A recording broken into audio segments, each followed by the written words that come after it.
पढ़ रहे थे एल्यूमिनियम की प्रॉपर्टीज़ के बारे में, एक चीज़ देखते हैं। हम लोगों ने क्या बोला था कि अगर मेटल ऑक्साइड्स रहेंगे तो मेटल के जितने भी ऑक्साइड्स रहते हैं वो क्या होते हैं, वो वीकर देन मेटल्स होते हैं। पर अगर हम लोग एल्यूमिनियम के बारे में बात करें तो एल्यूमिनियम में हम लोगों ने देखा कि क्या एल्यूमिनियम जो होता है उसका मेल्टिंग पॉइंट क्या होता है 400 डिग्री सेंटीग्रेड, और एल्यूमिना अगर वो फॉर्म कर लिया जिसको हम लोग एल्यूमिनियम ऑक्साइड भी बोलते हैं तो उसका मेल्टिंग पॉइंट 2800 डिग्री सेंटीग्रेड होता है, यानी कि मेल्टिंग पॉइंट भी क्या हो गया, ऑक्साइड का इंक्रीज कर गया।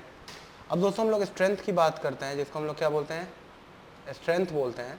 अगर स्ट्रेंथ की बात करें तो एल्यूमिनियम की जो स्ट्रेंथ आती है वो हार्डली 200 मेगा पास्कल आती है। वो स्ट्रेस जो होता है, स्ट्रेस के बारे में आपको बताऊंगा। स्ट्रेस कुछ नहीं होता, लोड डिवाइडेड बाय एरिया को स्ट्रेस बोलते हैं। तो एल्यूमिनियम जो है, एल्यूमिनियम के केस में क्या होता है कि जो एल्यूमिनियम की स्ट्रेंथ आती है वो 200 मेगा पास्कल की आती है, और जो एल्यूमिना की स्ट्रेंथ आती है वो ऑलमोस्ट 1000 मेगा पास्कल आती है। तो इसका मतलब ये समझ में आया दोस्तों हम लोग को कि बाकी सारे मेटल्स के जो ऑक्साइड्स होते हैं वो क्या रहते हैं, अपने जो मेटल रहता है उससे वीकर रहेंगे, लेकिन जो एल्यूमिना रहेगा उसका मेल्टिंग पॉइंट भी इंक्रीज हो गया और क्या हो गया, उसका स्ट्रेंथ भी इंक्रीज हो गया। ठीक है दोस्तों। उसी तरीके से एक और हम लोग का एलिमेंट होता है जिसको कि हम लोग वाटर बोलते हैं। वाटर का केस भी जो होता है वो उसके अपने बाकी सारे लिक्विड्स के कंपैरिजन में डिफरेंट बिहेवियर शो करता है। फॉर एग्जांपल अगर हम लोग वाटर के बारे में अगर देखने की कोशिश करें जिसको हम लोग H2O बोलते हैं, तो दोस्तों सबसे पहला बेसिक एग्जांपल अगर आप ले लो हीट कंडक्टिविटी का, फिर से वही हीट कंडक्टिविटी की हम लोग बात करेंगे। लिक्विड्स में क्या होता है कि K की वैल्यू जो होती है वो क्या होती है, डिक्रीज होती है जब टेम्परेचर इंक्रीज होता है।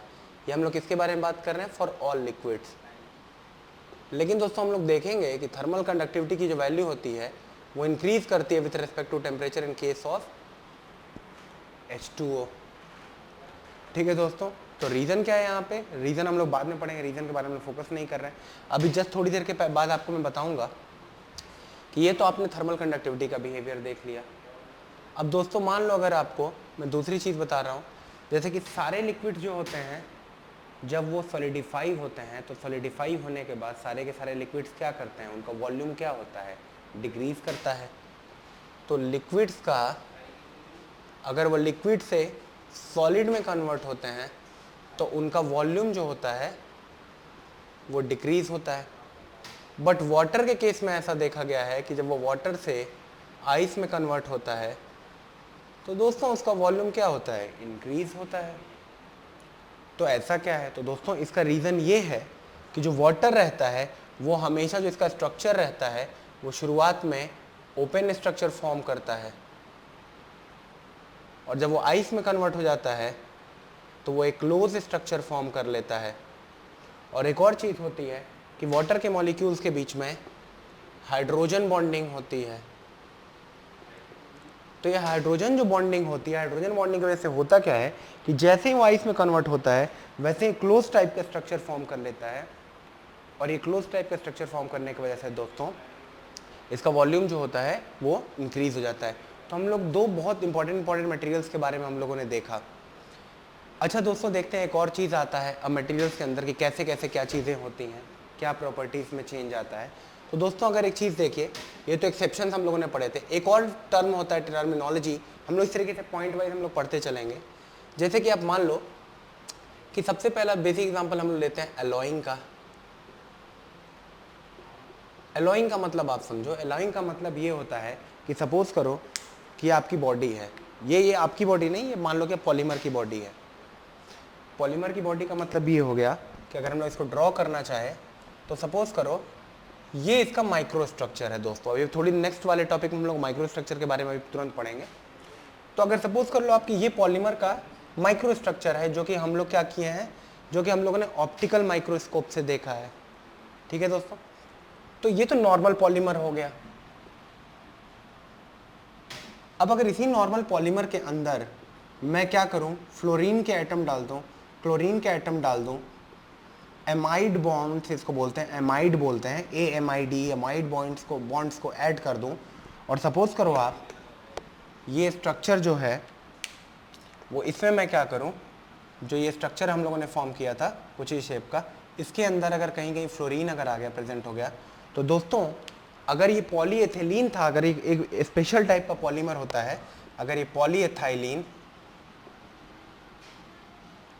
तो अब इसमें फ्लोरीन ऐड होने की वजह से क्या होगा, अभी पॉलीएथाइलिन से किस में कन्वर्ट हो गया, सपोज करो टेफ्लॉन में कन्वर्ट हो गया। तो केवल फ्लोरीन के ऐड होने से क्या हुआ, इसकी पूरी प्रॉपर्टीज क्या कर जाएंगी, चेंज कर जाएंगी। एक तो एग्जांपल हम लोगों ने इसका समझा। उसके बाद दोस्तों एक चीज समझो आप, जब हम लोग कंपोजिट्स पढ़ेंगे तो और डिटेल में समझ में आएगा। एक नॉर्मल मटेरियल, ये वुड जो है वो एक कंपोजिट है। अभी जस्ट हम लोग थोड़ी देर के अंदर हम लोग बेसिक से बारे में समझेंगे कंपोजिट क्या होता है। पहले हम लोग आइए इसको देख लेते हैं। तो यहाँ पे फ्लोरीन के ऐड होने से क्या हो गया, इसकी केमिकल रिएक्टिविटी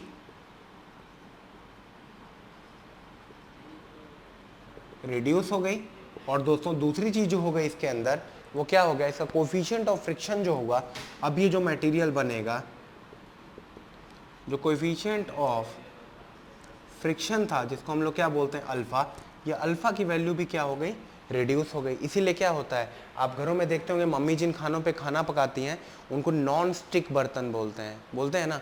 तो नॉन स्टिक बर्तन का कॉन्सेप्ट क्या है, नॉन स्टिक बर्तन का मतलब ये है कि जो आपका फ्राइंग पैन है इसकी चारों ओर की पेरीफेरी पे, ये जो चारों ओर की पेरीफेरी पे तो ब्लैक कलर की आप कोटिंग देखते होंगे। जो ब्लैक कलर की कोटिंग होती है वो किसकी होती है, टेफ्लॉन की कोटिंग होती है दोस्तों। सिमिलरली आपने टेलीविजन पे एड शोज देखा होगा, उसके अंदर क्या बोला जाता है कि पीवीसी पाइप्स को यूज करना चाहिए हम लोग को। पीवीसी पाइप्स का मतलब क्या हो गया, पीवीसी पाइप्स का मतलब होता है पॉलीविनाइल क्लोराइड, इनको हम लोग क्या बोलते हैं, पीवीसी पाइप्स। सेम पॉलीएथाइलिन मटेरियल के अंदर हम लोगों ने क्या किया, सेम पॉलीएथाइलिन मटेरियल के अंदर अगर हम लोगों ने क्लोरीन का एडिशन कर दिया और अब इस क्लोरीन की जगह पे यहाँ पे अगर क्लोरीन ऐड हो गया, अब अगर यहाँ पे अगर क्लोरीन ऐड हो गया तो क्लोरीन के ऐड होने की वजह से क्या हो जाएगा, अब इसके अंदर स्ट्रेंथ आ जाएगी। जब इस मटेरियल के अंदर स्ट्रेंथ आ जाएगी दोस्तों, तो अब ये मटेरियल क्या कहलाएगा, अब ये टेफ्लॉन ना कहला के क्या होगा, पीवीसी पाइप्स कहलाएंगे। और पीवीसी पाइप्स के अंदर एक बहुत ही अच्छी सी चीज़ होती है दोस्तों, क्या कि अगर इलेक्ट्रिक वायर्स कहीं पे जा रहे हैं तो इलेक्ट्रिक वायर्स के साथ क्या करता है, ये रिएक्ट नहीं करता है। इसीलिए हम लोग क्या करते हैं, जितने भी इंसुलेटर हो जाता है ये पूरी तरीके से प्रॉपरली क्या हो जाता है, ये हम लोगों ने जहाँ पे पीवीसी पाइप्स लिखा था, पॉलीविनाइल क्लोराइड पाइप्स लिखा था, यहाँ पे हम लोगों ने पॉलीविनाइल क्लोराइड लिखा था। अब ये क्या हो जाता है, इलेक्ट्रिकली इंसुलेटिंग हो जाता है। ठीक है दोस्तों, उसी तरीके से आपको मैं एक दिलचस्प सी बात बताने जा रहा हूँ कि एक मटेरियल होता है रबर, आपने सुना होगा। रबर भी जो होता है वो कई सारे टाइप्स का होता है। SBR रबर हो सकता है, styrene butadiene rubber, neoprene rubber हो सकता है। तो स्टाइरीन ब्यूटाडाइन रबर जैसे कि इसको हम लोग की SBR रबर बोलते हैं, ये क्या होता है, ये होता है स्टाइरीन ब्यूटाडाइन रबर। और मान लीजिए कि नियोप्रीन रबर, जिसको कि हम लोग को बेसिक रबर बोलते हैं, जो हम लोग का बेसिक रबर के कंपोनेंट जैसे कि आपका जो टायर्स बने रहते हैं।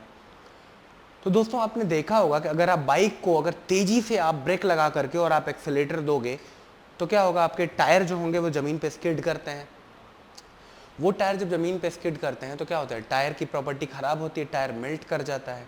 ठीक है दोस्तों, तो टायर जो मेल्ट करता है वो इसलिए मेल्ट करता है, या जो फ्रिक्शन की वजह से क्या करता है वो खराब होना चालू हो जाता है, उसके पीछे रीज़न सिर्फ इतना ही है दोस्तों, उसके अंदर कोई अलॉइंग नहीं हुई है और वो चीप ग्रेड का है। जैसे कि आप ट्रैक्टर के टायर्स खरीदेंगे तो 30,000 में आपको मिल जाएगा।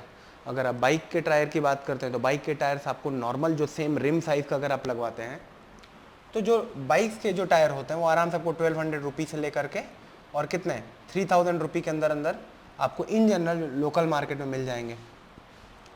बट एक स्पेशल ग्रेड का भी रबर होता है जिसको हम लोग क्या बोलते हैं, SBR रबर। फॉर एग्जांपल, अगर आपने सुना होगा आजकल के बाइकों के अंदर एंटी ब्रेकिंग सिस्टम आ गया है, तो ब्रेकिंग तो इम्प्रूव हुआ है, टायर भी कुछ इम्प्रूव हो रहा है।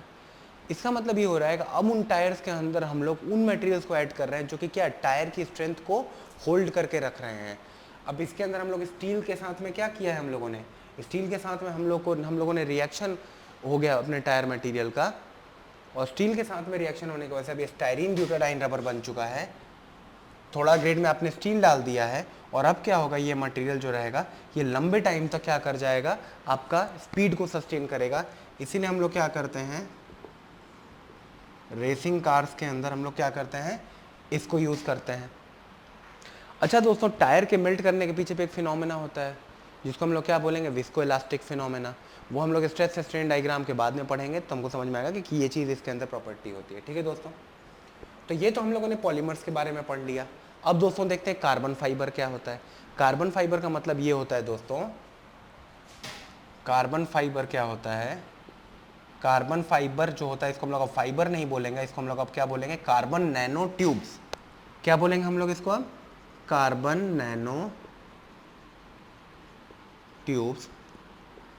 इसके लिए दोस्तों पहले हम लोग को थोड़ा सा समझना पड़ेगा जो कि क्या होता है सब फिनोमेना। तो देखिए दोस्तों, सबसे पहले आपको मैं एक चीज़ बता दे रहा हूँ कि अगर हम लोग ये थर्ड पॉइंट अलॉइंग जो था इसको हम लोग दोबारा से कंटिन्यू इसी में करेंगे। अगर हम लोग फोर्थ पॉइंट पहले आप देख लीजिए कि हम लोगों का कंपोजिट मटेरियल क्या होता है, क्योंकि मैंने आपको जब कार्बन नैनो ट्यूब बताया था तो मैं आपको बता रहा था कि ये नैनो मटेरियल तो है ही, साथ ही में ये क्या है, कंपोजिट मटेरियल है, साथ ही में क्या है, ये कंपोजिट मटेरियल है। तो दोस्तों कंपोजिट मटेरियल होने का मतलब ये होता है, अगर दोस्तों कोई मटेरियल अगर कंपोजिट मटेरियल है, इसका मतलब ये हो रहा है कि नाम क्या है, ये कंपोजिट। अब कंपोजिट नाम होने का मतलब ये होता है दोस्तों कि ये जो होगा मटेरियल जो होगा, ये एक मटेरियल से नहीं बना होता है, ये दो मटेरियल से बना होता है।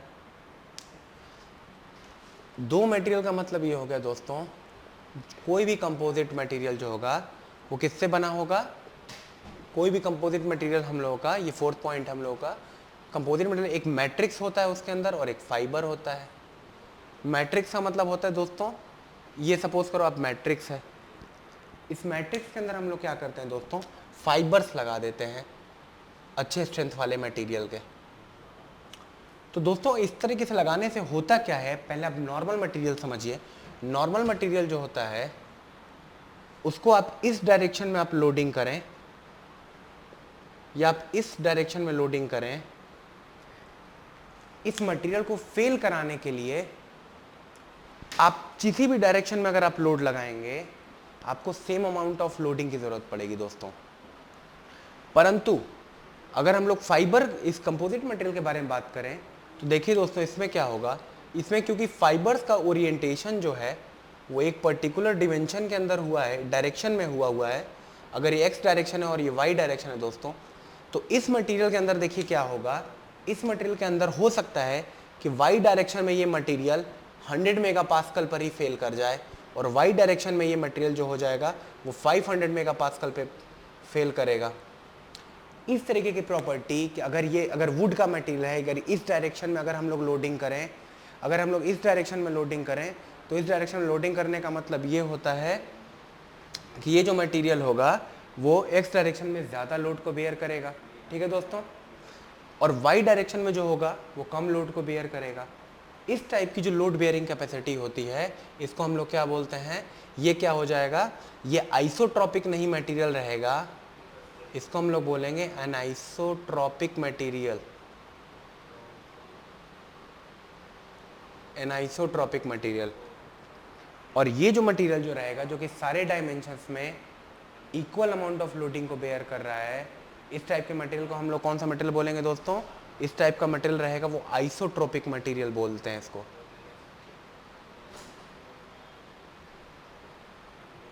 दोस्तों ये जो हमारा मटेरियल है वो आइसोट्रोपिक मटेरियल है। आइसोट्रोपिक मटेरियल का मतलब ये होता है कि जिसकी प्रॉपर्टीज जो हो जाएंगी, आइसोट्रोपिक मटेरियल की जो प्रॉपर्टी, जैसे कि आप मान लो स्ट्रेंथ, डेंसिटी, वो क्या रहेंगी, ये सब डायरेक्शन पे नहीं डिपेंड करेंगी, ये जो होंगी वो नॉन डायरेक्शन डिपेंडेंट होती हैं। यानी कि ये प्रॉपर्टी डायरेक्शन पे डिपेंड नहीं करेंगी। आप चाहे इस डायरेक्शन में लोडिंग करो, आप चाहे इस डायरेक्शन में लोडिंग करो, आप चाहे इस डायरेक्शन में लोडिंग करो, आप चाहे इस डायरेक्शन में लोडिंग करो, आप जिस भी डायरेक्शन में लोडिंग करोगे आप हर डायरेक्शन में ये पाओगे कि इसकी प्रॉपर्टी जो थी वो क्या थी, कंटिन्यूअस थी। परंतु दोस्तों कंपोजिट मटेरियल के अंदर क्या होता है, कंपोजिट मटेरियल क्योंकि दो चीज़ों से बने होते हैं, मैट्रिक्स और फाइबर से, जब आएगा तो हम लोग समझेंगे। ये मेन लोड बियरिंग है, सब्सटेंस है, ये आपका मेन क्या करता है, लोड बियरिंग सब्सटेंस है। और ये जो है दोस्तों मैट्रिक्स जो है वो क्या करता है, तो दोस्तों हम लोगों ने ये देखा कि कंपोजिट मटेरियल जो होता है वो दो चीज़ों से बना होता है। फाइबर जो रहता है वो लोड बियरिंग सब्सटेंस होता है और मैट्रिक्स जो होता है वो क्या काम करता है, मैट्रिक्स एक सपोर्टिंग एजेंट के तरीके से काम करता है। मैट्रिक्स एक सपोर्टिंग एजेंट से काम करता है, यानी कि इस डायरेक्शन में क्या करेगा, ये क्या करेगा, ये जो मैट्रिक्स अंदर वाला जो पार्ट है, ये मैट्रिक्स जो ये केवल क्या कर रहा है, सपोर्ट कर रहा है। और मेन लोड बियर कौन कर रहा है आपका, ये कर रहा है आपका फाइबर्स कर रहे हैं, ये आपका क्या है, फाइबर है। तो दोस्तों ये समझ में आया है हम लोग को कि एक जो कंपोजिट मटेरियल रहता है वो क्या रहता है, एनाइसोट्रॉपिक मटेरियल रहता है। एनाइसोट्रॉपिक मटेरियल का मतलब ये हो गया कि इसकी जो प्रॉपर्टीज रहेंगी, प्रॉपर्टीज आर डायरेक्शनली डिपेंडेंट। इसकी प्रॉपर्टीज क्या करेंगी, डायरेक्शन पर डिपेंड करेंगी। वहीं पे एक नॉर्मल मटेरियल जो रहेगा, जो जनरल मटेरियल रहेगा, उसकी प्रॉपर्टीज क्या करेंगे, वो डायरेक्शन पे नहीं डिपेंड करेंगी, तो वो क्या हो जाएगा, आइसोट्रॉपिक मटेरियल हो जाएगा। इसी तरीके से दोस्तों बहुत सारे मटेरियल होमोजीनस होते हैं और बहुत सारे मटेरियल क्या होते हैं, नॉन होमोजीनस होते हैं। फॉर एग्जाम्पल आप जिस रूम में बैठे हैं, आप जिस रूम में इस समय बैठे हैं, उस रूम में की जो एयर है उसके अंदर आपको पता है कि 73% क्या है नाइट्रोजन और 27% क्या है ऑक्सीजन। दोस्तों आप अपने रूम के किसी भी कॉर्नर के अंदर आप जाएं, आप क्या पाएंगे, हर जगह सेम कंपोजिशन होगा, यानी कि आपके रूम की एयर क्या हो गई, वो होमोजीनस हो गई। और उसी तरीके से दोस्तों अगर मान लीजिए कि आप कहीं पे आप मान लीजिए अगर आप पहाड़ के ऊपर चढ़ रहे हैं, एलिवेशन के ऊपर आप जा रहे हैं, तो आप ये पाएंगे कि प्रेशर क्या करेगा, हाइट के साथ में डिक्रीज करेगा। इसका मतलब प्रेशर जो है वो एलिवेशन के साथ में नॉन होमोजीनस होगा कि नहीं होगा, बिल्कुल होगा। क्यों, क्योंकि प्रेशर क्या कर रहा है, हाइट के साथ चेंज कर रहा है। तो जो प्रॉपर्टीज़ अलग अलग जगहों पर चेंज हो जाती हैं, अगर मान लो एक रूम के अंदर, तो वो नॉन होमोजीनस हो गई, और अगर कांस्टेंट रह गई तो क्या हो गई, होमोजीनस। उसी तरीके से जो दूसरी इंपॉर्टेंट मटेरियल की प्रॉपर्टी वो क्या हो गई, आइसोट्रॉपिक मटेरियल और आइसोट्रॉपिक मटेरियल। दोस्तों जब हम लोग स्ट्रेंथ ऑफ मटेरियल के बारे में जब आप लोग जानेंगे, तो एक सब्जेक्ट होता है स्ट्रेंथ ऑफ मटेरियल, उस सब्जेक्ट के अंदर हम लोग किस चीज़ के बारे में डील कर रहे होते हैं, उस सब्जेक्ट के अंदर हम लोग स्ट्रेंथ और स्टिफनेस से डील करते हैं।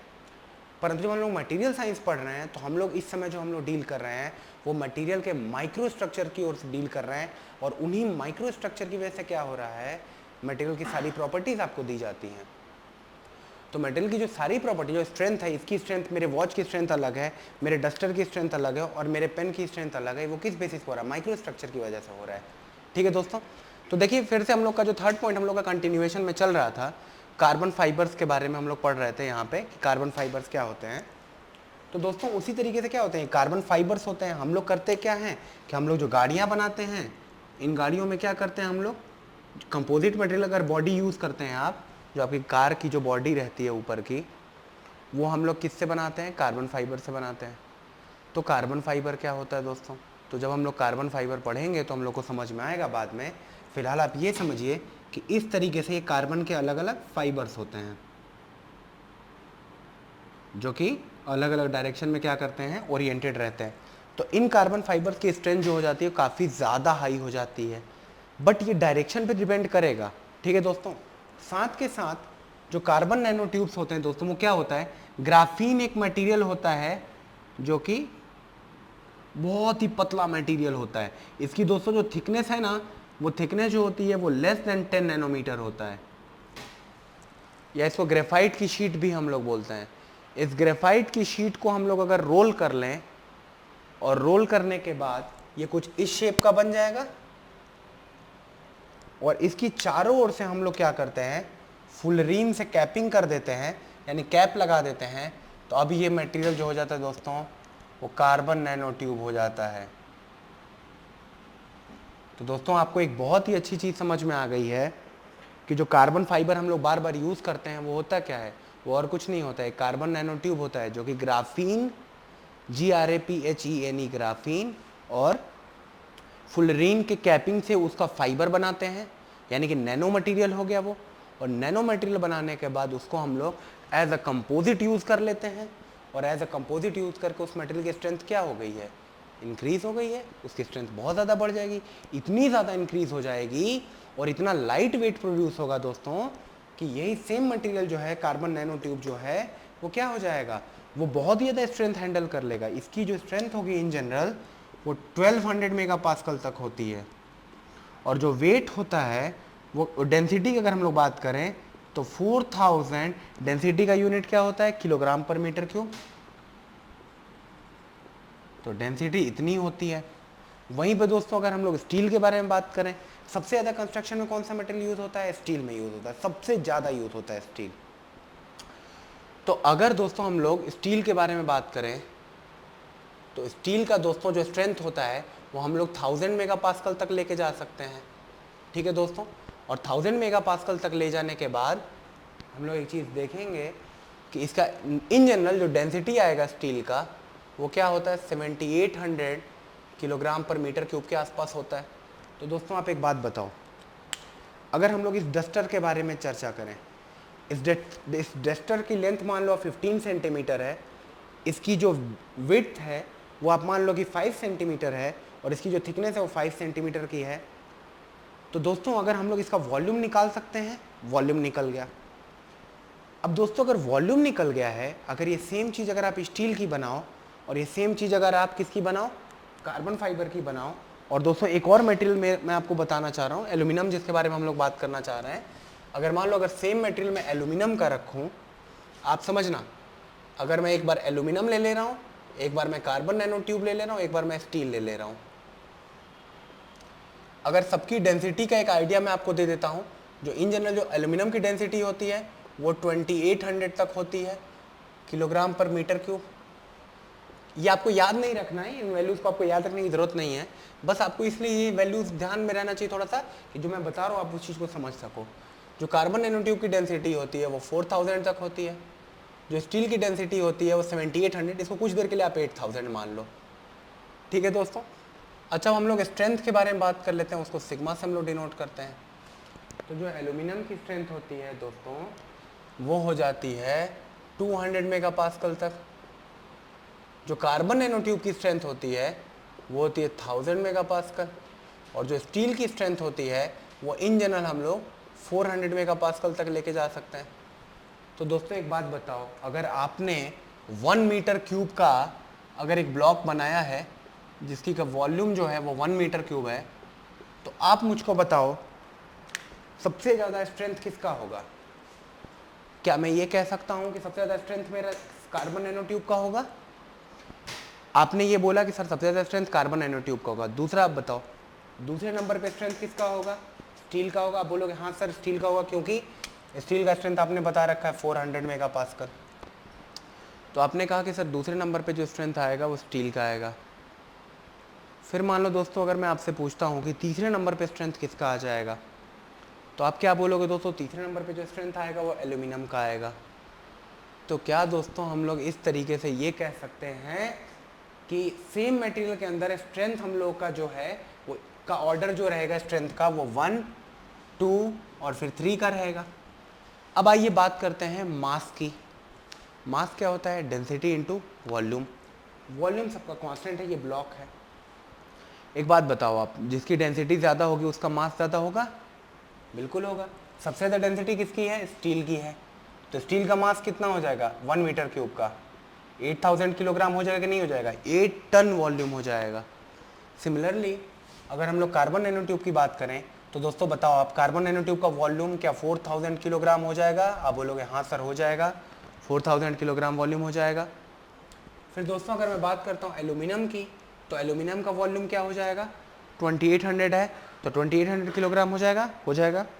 तो आप बोलोगे कि सर अगर पहला एप्लीकेशन मैं बनाऊं जो कि मेरा वेट के क्राइटेरिया पे बनेगा, तो सर मैं सबसे पहले प्रेफरेंस दूंगा एल्यूमिनियम को, क्योंकि उसका सबसे कम वेट है।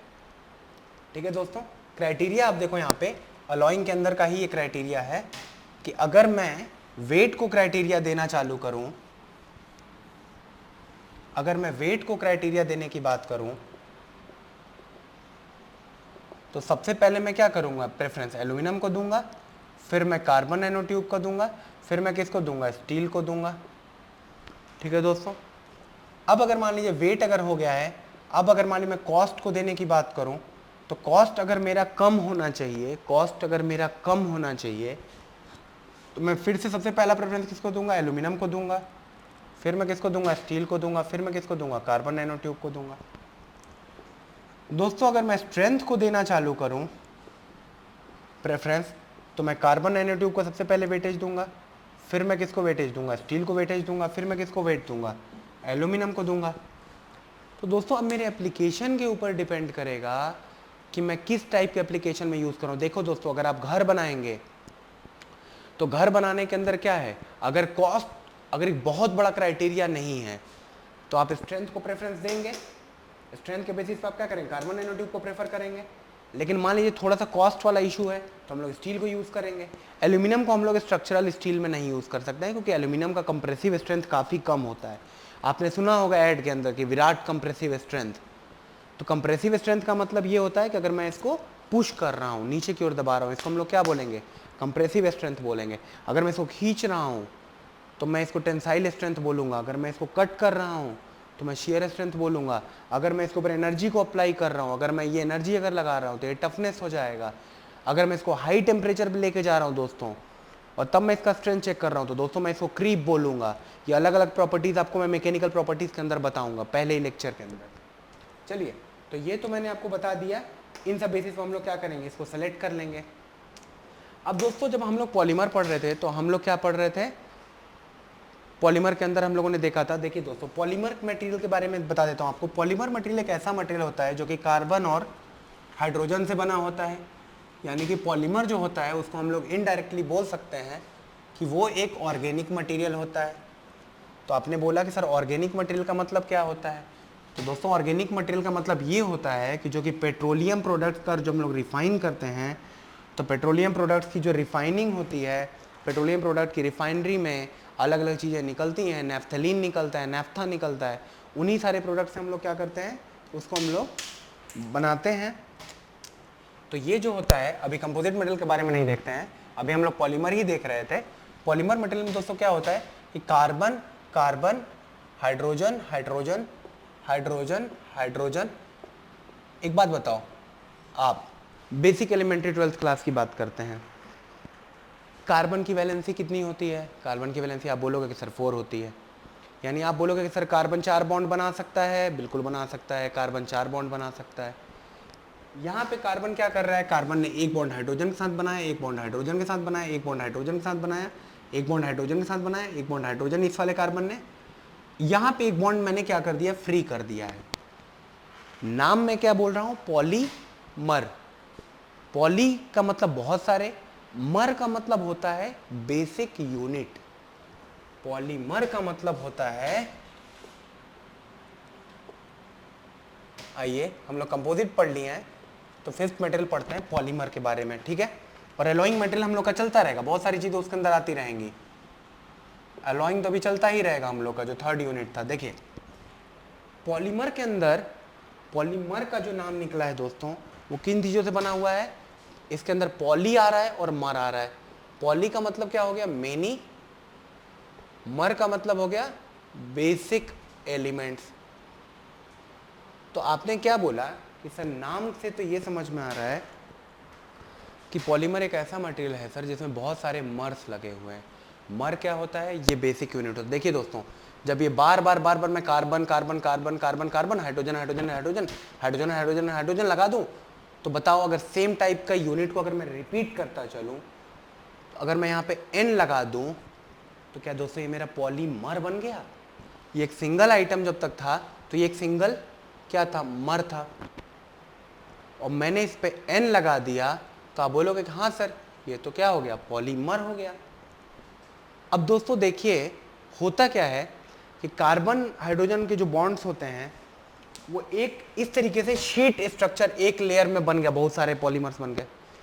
तो दोस्तों एक क्या होता है, कई बार पॉलीमर्स में इस तरीके से भी क्या होता है, कार्बन एक और चेन होती है, हाइड्रोजन, फिर यहाँ पे देखिए हाइड्रोजन हाइड्रोजन। अब ये अगर 2 लेयर का अगर पॉलीमर है, मतलब कि एक ऊपर वाला आपका लेयर, ये ऊपर वाला आपका एक लेयर और नीचे वाला लेयर जो होगा, वो दोस्तों होता क्या है उसमें, बहुत इंपॉर्टेंट फिनोमेना आपको बता रहा हूँ, और बहुत ही बेसिक फिनोमेना, और थोड़ी देर में हम लोग देखेंगे कि यूपीएससी में किस तरह के क्वेश्चन पूछेगा और आप सारे क्वेश्चन का आंसर खुद से करोगे। ये हाइड्रोजन जो रहता है एक बहुत ही वीक टाइप का वैंडर वॉल्स बॉन्ड बना लेता है। बॉन्ड जो होते हैं, तो दोस्तों पॉलीमर मटेरियल के अंदर क्या होता है कि हाइड्रोजन एटम नीचे वाले हाइड्रोजन एटम के साथ में क्या करता है, एक वीक टाइप का बॉन्ड बनाता है। वीक टाइप का बॉन्ड बनाने का मतलब ये है कि अगर ये पॉलीमर दो अलग अलग चेन्स में बना हुआ है और उसमें क्या होता है कि अगर ये हाइड्रोजन और हाइड्रोजन की आपस में बॉन्डिंग होती है तो वीक वैन डर वाल बनेगा। अब दोस्तों देखिए, वैन डर वाल बॉन्डिंग के अलावा बहुत सारे टाइप की बॉन्डिंग होती है मटेरियल के अंदर, जो कि केमिकल बॉन्डिंग का हमारा पार्ट है। उसमें होता है covalent bond, metallic bond, ionic bond, hydrogen bond, van der Waals bond, van der Waals bond, sorry ये वैन डर है, एक वैन डर वाल साइंटिस्ट है, वैन डर वाल बॉन्ड। ठीक है दोस्तों, इसके बाद कौन सा बॉन्ड आ जाएगा आपका, डिस्पर्शन बॉन्ड, और दोस्तों पोलर बॉन्ड आएगा। ये सारा बॉन्ड हम लोग डिटेल में बात करेंगे। मैं आपको बस इतना बताना चाहता हूँ कि ये जो बॉन्ड होता है ये क्या होता है, बहुत ही वीक टाइप का बॉन्ड है।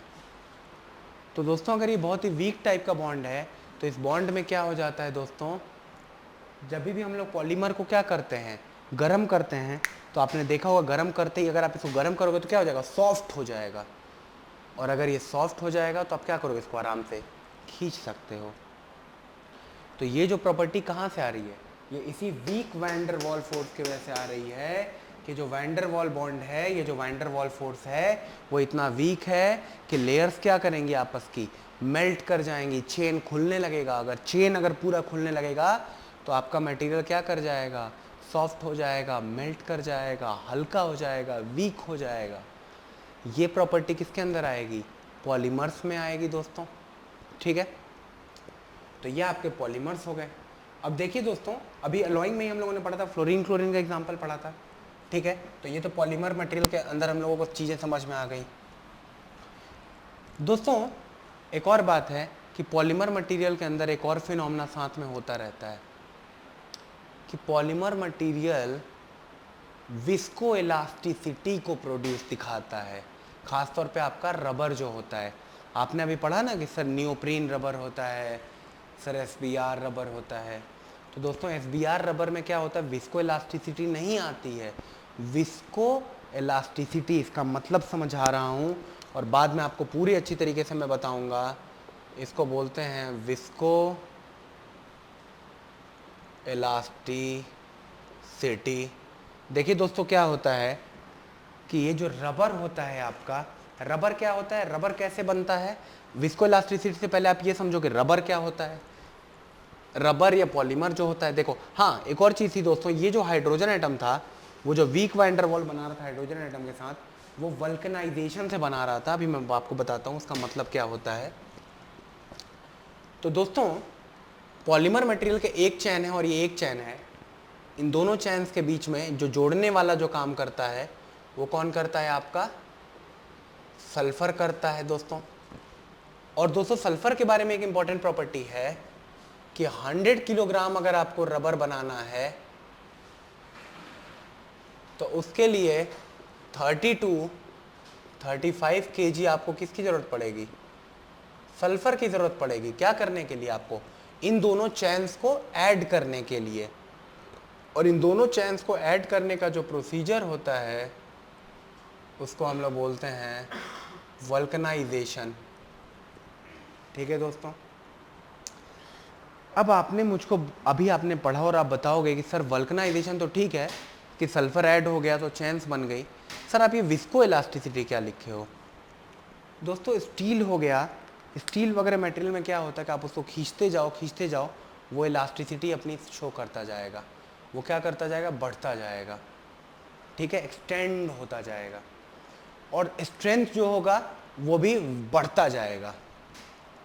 मतलब आपको ज़्यादा पावर लगाना पड़ेगा, फोर्स लगाना पड़ेगा इसको खींचने के लिए।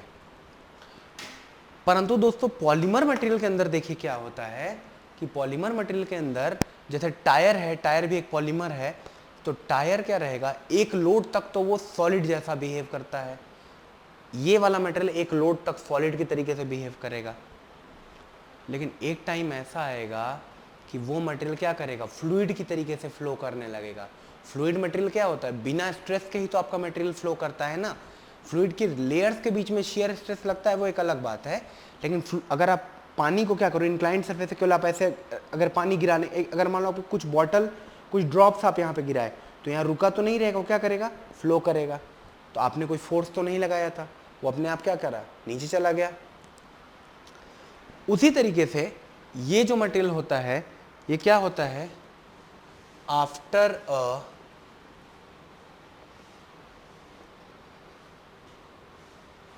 certain amount of load, the material starts behaving as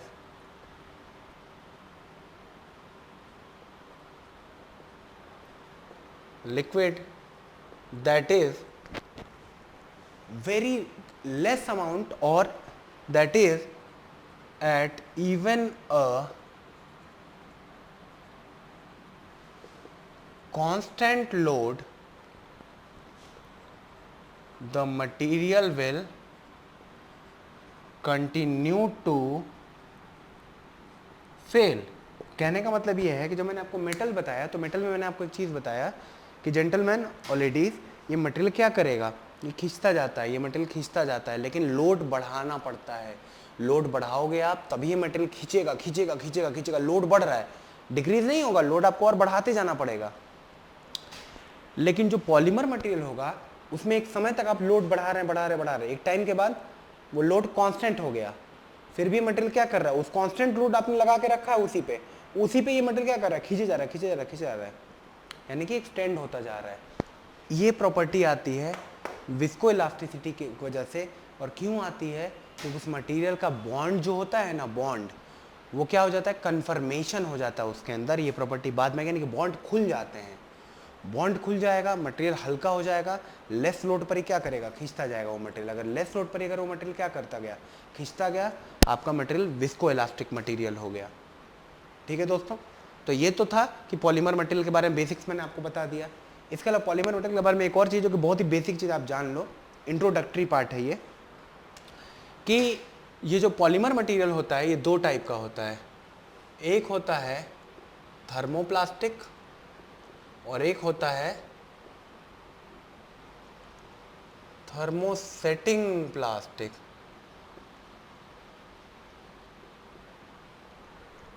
तो दोस्तों जो थर्मोप्लास्टिक होता है उस मटेरियल के अंदर एक प्रॉपर्टी होती है कि वो मटेरियल गर्म करने पे क्या करेगा, आराम से खींच जाएगा और खींचता जाएगा।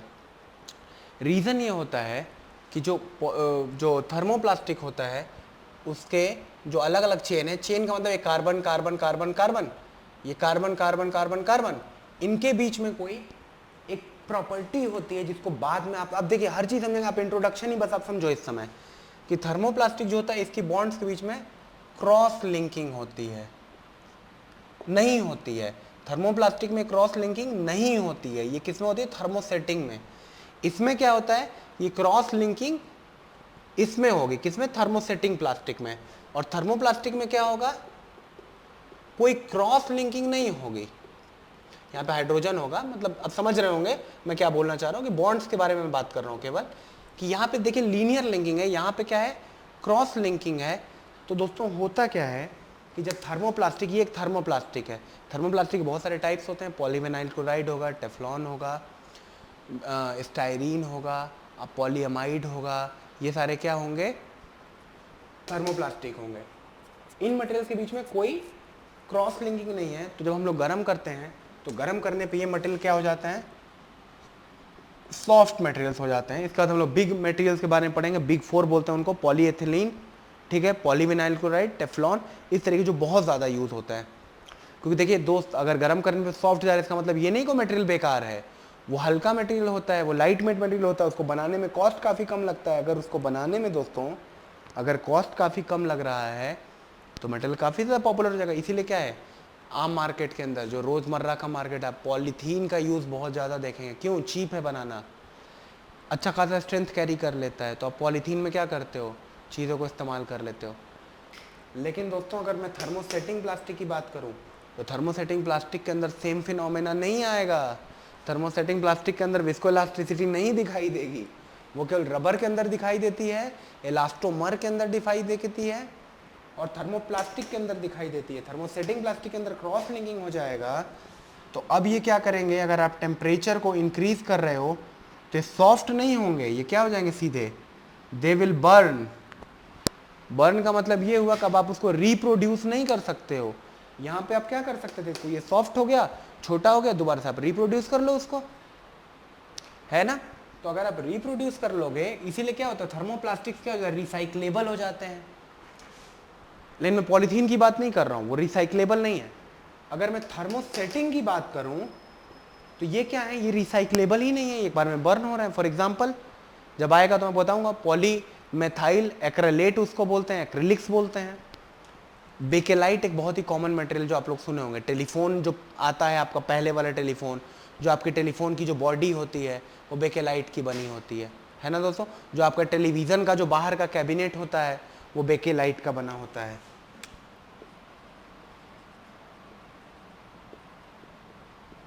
उसको बेकेलाइट बोलते हैं, बेकेलाइट, या इसको एक और चीज़ बोलते हैं फिनॉल फॉर्मल्डिहाइड। ये यूरिया और फिनॉल को रिएक्ट करके बनाया जाता है। तो देखिए दोस्तों, हम लोग को दोनों चीज़ समझ में आ गई। पहली चीज़ क्या समझ में आई कि थर्मोसेटिंग प्लास्टिक के अंदर क्रॉस लिंकिंग होगी और थर्मोप्लास्टिक के अंदर कोई क्रॉस लिंकिंग नहीं होगी, इसलिए गर्म करने पे सॉफ्ट। तो दोस्तों हम लोगों ने बेकेलाइट के बारे में पढ़ा कि बेकेलाइट कैसा मटेरियल है, एक थर्मोसेटिंग मटेरियल है। थर्मोसेटिंग मटेरियल होने का मतलब ये होता है कि आपको वो समझ में आ चुका है, सारी प्रॉपर्टीज आपको थर्मोसेटिंग की समझ में आ गई है। अच्छा एक बात बताइए, दोनों का इसका मतलब अगर प्रॉपर्टीज डिफरेंट है तो दोनों का बनाने का तरीका भी क्या होगा, डिफरेंट आएगा, ठीक है। तो उसके बारे में हम लोग बाद में देखेंगे कि डिफरेंट मटेरियल का डिफरेंट प्रॉपर्टीज जो हैं वो क्यों ऐसी बन रही हैं। अब मैं आपको एक इंपॉर्टेंट मटेरियल के बारे में बताना चाहता हूँ। जैसे कि आप मान लो कि कई बार केवलार आप सुने हो या एमाइड सुने हो, तो दोस्तों केवलार और एमाइड कुछ नहीं है, ये कंपोजिट मटेरियल्स है जो कि कहाँ पे यूज़ होते हैं, जो कि आर्मर बनाने के काम में आते हैं। जितना भी केवलार मटेरियल और नोमेक्स मटेरियल है वो क्या होता है, वो आर्मर ग्रेड का मटेरियल होता है। आर्मर ग्रेड का मटेरियल का मतलब ये होता है कि आपकी बॉडी के जो भी आप टेलीविज़न सीरीज़ आपने बहुत सारा देखा होगा, जैसे कि आप कोई सा पुलिस का डिटेक्टिव सीरीज़ देखो, द वायर देखो, कोई सी भी सीरीज़ आप देखोगे तो आप क्या पाओगे, नार्कोस आप देखते होगे तो पुलिस के अंदर क्या होता है, पुलिस ने जो वेस्ट लगा रखा होता है, या इंडियन पुलिस ने आपने जो देखा होगा जो वेस्ट लेके घूमते हैं वो किसका बना होता है, वो केवलार का बना होता है या नोमेक्स का बना होता है। वो क्या होता है, एक कंपोजिट मटेरियल होता है। ठीक है दोस्तों, वैसे मैं लिख देता हूँ क्योंकि एग्जाम में कभी भी पूछा जा सकता है, तो आप ये याद रखना, केवलार मटेरियल जो होता है ना, या नोमेक्स जो होता है, ये आर्मर मटेरियल है, ये आर्मर मटेरियल है, and both are what, composites, कभी पूछ सकते हैं। और दोनों मटेरियल्स का जो पेटेंट है वो किसने कराया है, दोनों मटेरियल्स का जो पेटेंट है वो डुपॉन्ट नाम की एक कंपनी है, डुपॉन्ट के पास में इनका है। तो दुनिया की अगर कोई भी कंपनी अगर खरीदना रहता है केवलार एनोमेक्स कंट्री को, तो किससे हम लोग को परचेज करना पड़ता है, डुपॉन्ट से परचेज करना पड़ता है। आइए दोस्तों, एक अलग टाइप का और मटेरियल है जिसको हम लोग क्या बोलते हैं, सिरेमिक्स बोलते हैं। फिर हम लोग अलॉइंग अपना कंटिन्यू करेंगे, अलॉइंग का पार्ट।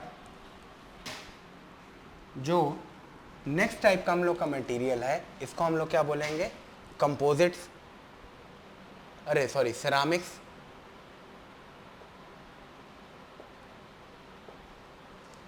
देखिए दोस्तों, सिरामिक्स जो होते हैं वो क्या होते हैं, सिरामिक के बारे में पहली चीज़ तो आपको पता होगा कि जो भी अब थोड़ी देर पहले मैंने आपको बताया था, ऑक्साइड्स के बारे में बताया था, नाइट्राइट्स के बारे में बताया था।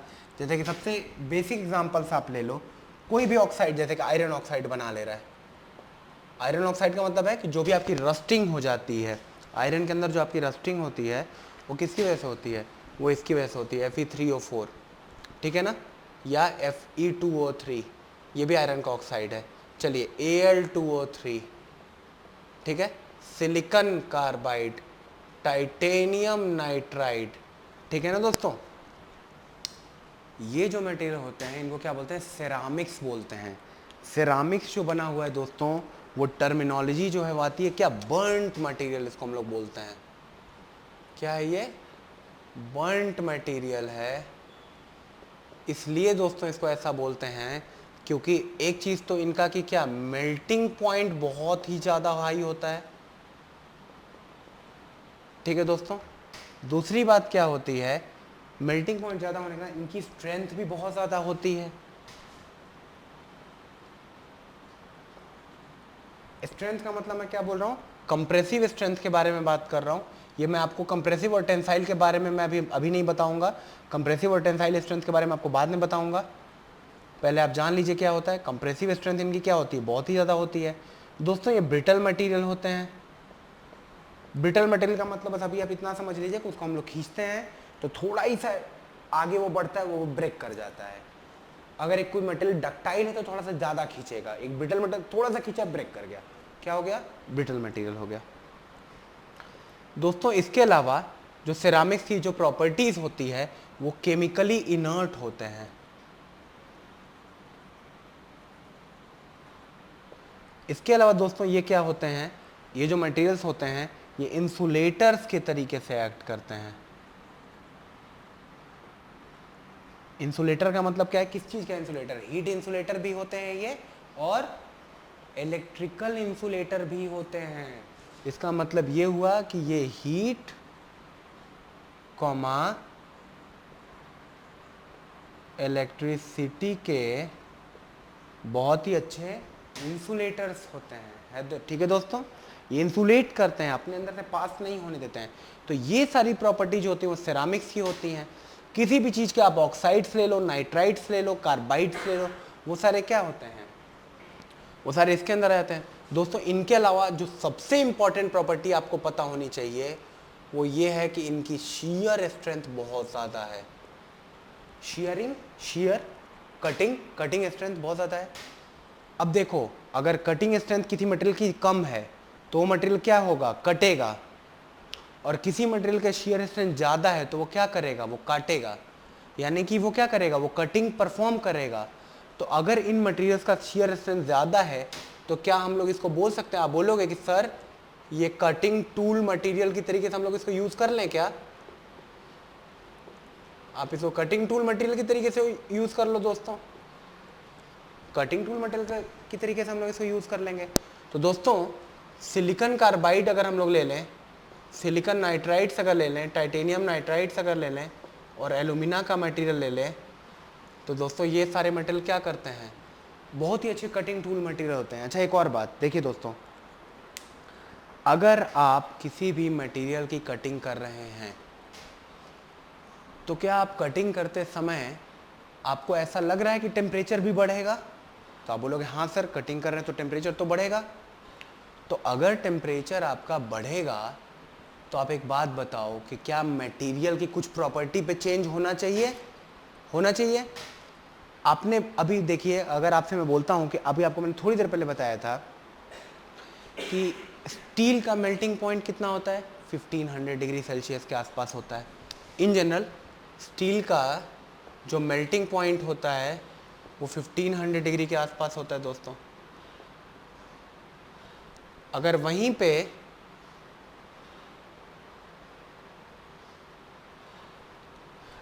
मान लीजिए मैं अगर एल्यूमिनियम की बात करूं तो वहां पे मैं क्या करूंगा, वहां पे मैं बोल सकता हूं इसका मेल्टिंग पॉइंट क्या है, 400 डिग्री सेल्सियस के आसपास मैं इसको कर सकता हूं। ठीक है, 400 डिग्री के आसपास मैं इसका क्या करता, इसका मेल्टिंग पॉइंट होता है दोस्तों। अगर मैं एल्यूमिना के बारे में बात करूं तो एल्यूमिना का जो टेम्परेचर मेल्टिंग पॉइंट होता है दोस्तों वो अलग अलग ग्रेड का अगर है तो 2800 से 3200 डिग्री सेंटीग्रेड के आसपास हो जाता है दोस्तों मेल्टिंग पॉइंट। तो इतना ज़्यादा मेल्टिंग पॉइंट है तो आप कटिंग ऑपरेशन करा रहे हो और अगर कटिंग ऑपरेशन के टाइम पे टेम्परेचर अगर आपका ज़्यादा हो गया है तो अगर स्टील आपका कटिंग कर रहा था तो क्या ये मटेरियल क्या कर गया, फेल कर गया कि नहीं फेल कर गया। ठीक है, अगर आप एल्यूमिनियम यूज़ कर रहे हो, देखो एल्यूमिनियम तो यूज़ करते ही नहीं है दोस्तों। क्यों नहीं यूज़ करते हैं, तो एल्यूमिनियम बता रहा था। देखो एल्यूमिनियम के बारे में दो चीज़ आपको बताया, एल्यूमिनियम के बारे में तीसरी चीज़ आप देखो, एल्यूमिनियम का मटेरियल इतना ज़्यादा रिएक्टिव है कि वह एटमॉस्फेरिक ऑक्सीजन से रिएक्ट करके तुरंत उसका ऑक्साइड बना ले जाता है और बाकी मटेरियल बर्बाद हो जाते हैं, बेकार हो जाते हैं, खराब हो जाते हैं ऑक्साइड फॉर्म करके। ये मटेरियल ऑक्साइड फॉर्म करके और ज़्यादा अच्छा हो जाता है। तो एल्यूमिनियम जो होता है ना, ये हाईली रिएक्टिव मटेरियल होता है। इतना रिएक्टिव होता है कि अगर एल्यूमिनियम की जो फॉयल का मतलब, एल्यूमिनियम का फॉयल का मतलब जो मम्मी आपको या आपके पेरेंट्स जो होंगे आपको खाना पैक करके जिस फॉयल में देते हैं, एल्यूमिनियम का जो फॉयल होता है वो इतना रिएक्टिव होता है आपका एल्यूमिनियम का फॉयल कि वो ऑक्सीजन से रिएक्ट करके और वो ऊपर की जो लेयर हो जाती है ना वो एल्यूमिना बना लेता है। तो आपकी जो एल्यूमिनियम की फॉयल है ना, उसके ऊपर एल्यूमिना वो बन चुका रहता है। बहुत ही पतला सा एल्यूमिना, बहुत ज़्यादा एल्यूमिना, बहुत थिक नहीं होता है, क्योंकि तो उसकी थिकनेस क्या होती है, ऑलरेडी 1 mm से भी कम होती है एल्यूमिनियम फॉयल की। वो हार्डली 0.04 mm समथिंग की थिकनेस होती है उस फॉयल की। उस फॉयल के ऊपर जब ये और माइक्रो लेवल पे आ जाता है ना, तो और ज़्यादा रिएक्टिव बना देता है। तो आपका खाना क्या रहेगा, सेफ रहेगा, रहेगा कि नहीं रहेगा। अगर वो नॉन रिएक्टिव हो गया, तो आप एक चीज़ देखोगे, आप फ्रिज में एक खाना रखो और अगर आप क्या करो, एल्यूमिनियम के फॉयल में रखो, आपका लगभग बराबर ही रहता है फूड। अगर वो रिएक्ट अगर आप प्रॉपरली अगर आप एल्यूमिनियम से पूरी तरीके से कवर कर दोगे ना, आप देखो आपका खाना बहुत देर तक सेफ रह जाएगा, हीट रह जाएगी उसके अंदर। रीजन क्या है, एल्यूमिना। ठीक है दोस्तों, तो देखिए दोस्तों, एक और प्रॉब्लम आता है। इसीलिए जब हम लोग एल्यूमिनियम की जब मशीनिंग परफॉर्म करते हैं ना, तो एल्यूमिनियम का आप कभी भी मशीनिंग, देखो यहाँ पे जब हम लोग पढ़ रहे थे एल्यूमिना 2800 डिग्री सेंटीग्रेड, तो अगर मैं आपसे बोलता हूँ कि बच्चों, भाइयों और बहनों, दोस्तों और मित्रों, कि अगर एल्यूमिनियम के मटेरियल पे अगर मेरे को मशीनिंग करनी हो, यानी कि कटिंग करनी हो, तो क्या मैं स्टील यूज़ कर लूँ? तो आप बोलोगे हाँ सर, मेल्टिंग पॉइंट सर 400 है, इसका 1500 है सर, कर लो। पर नहीं, देखिए अभी मैंने आपको क्या बताया कि एल्यूमिनियम क्या है, हाईली रिएक्टिव है। जैसे ही थोड़े से ज़्यादा टेम्परेचर पे जाता है, क्या फॉर्म करता है, एल्यूमिना फॉर्म करता है। दोस्तों एल्यूमिनियम का मेल्टिंग पॉइंट कितना होता है, 2800 होता है। तो अगर आप स्टील से अगर मशीनिंग करने जा रहे हो एल्यूमिनियम की, तो आपका स्टील पहले फेल कर जाएगा। तो जो काटने आया है, जो कटिंग करने आया है, वो पहले फेल हो गया। जिसको कट होना था वो क्या करेगा, वो एब्रेसिव हो जाएगा। तो सिरामिक मटेरियल्स जो होते हैं, आपको एक बेसिक आइडिया लग गया होगा कि ये क्या है मटेरियल्स, एक बहुत अच्छे क्या हैं, ये एब्रेसिव्स हैं। ये क्या है, बहुत अच्छे एब्रेसिव हैं। एब्रेसिव का मतलब क्या होता है, जो एब्रेशन को रेजिस्ट करें। तो इनका एब्रेशन रेजिस्टेंस बहुत ज़्यादा हो जाता है। तो ये तो नॉर्मल टेम्परेचर पे बात हो गई। इनका अब्रेशन रेजिस्टेंस सेरामिक्स का काफ़ी ज़्यादा होता है। तो दोस्तों इसकी वजह से देखो क्या होता है, तो दोस्तों इसकी वजह से ये होता है कि इन मटेरियल्स को हम लोग कहाँ पे यूज़ करते हैं, मैंने कहीं पे लिखा है कटिंग टूल मटेरियल्स। ये देखिए कटिंग टूल मटेरियल्स में यूज़ करते हैं। दूसरी प्रॉपर्टी जो होती है दोस्तों इनकी, ये होती है कि इनकी हॉट हार्डनेस बहुत ज़्यादा होती है। अब आपको हार्डनेस के बारे में बताऊंगा कुछ देर के बाद, आपको परेशान नहीं होना। हार्डनेस क्या होता है, जो लोग जानते हैं मैकेनिकल के स्टूडेंट्स, वो क्या बोलेंगे कि सर रेजिस्टेंस टू एब्रेशन जो होता है उसको सर हम लोग हार्डनेस बोलते हैं, या रेजिस्टेंस टू इंडेंटेशन जो होता है दोस्तों उसको हार्डनेस बोलते हैं। ऐसा कुछ नहीं है, मैं आपको बाद में बताऊंगा। बुक की डेफिनेशन है, वो बुक की डेफिनेशन आप वहीं तक रहने दो। यहाँ पे हम लोग क्या कर रहे हैं, इंजीनियर सर्कल में हम लोग और ज़्यादा उसके बारे में डिटेल में पढ़ रहे हैं कि हॉट हार्डनेस क्या होता है। लेकिन देखो हार्डनेस चलो एक प्रॉपर्टी है, हॉट हार्डनेस बहुत ज़्यादा होता है। हॉट हार्डनेस का मतलब ये हो गया मेल्टिंग पॉइंट ज़्यादा। थोड़ी देर पहले क्या बताया था, क्रीप बताया था आपको मैंने, क्रीप बताया था। क्रीप क्या बताया था, ज़्यादा टेम्परेचर पे मेल्ट कर जाना। ये मेल्ट करेगा क्या, ये नहीं मेल्ट करेगा। अगर ये मेल्ट नहीं करेगा तो इसमें क्रीप की प्रॉब्लम नहीं आएगी, तो इसकी हार्डनेस बढ़ जाएगी। लेकिन कौन वाली हार्डनेस, हॉट हार्डनेस इसकी ज़्यादा हो जाएगी। थर्ड, दीज मटीरियल्स